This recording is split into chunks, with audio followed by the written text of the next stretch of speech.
O'sha kunda sur chalinadi. Ovozi dahshatli bo'lgan sur.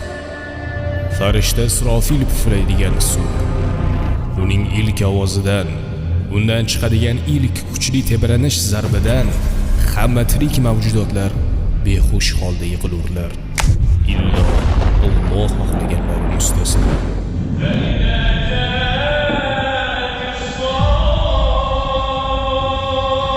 Alloh taolo aytadiki, barchamiz o'z qabrlarimizdan qayta tirilamiz.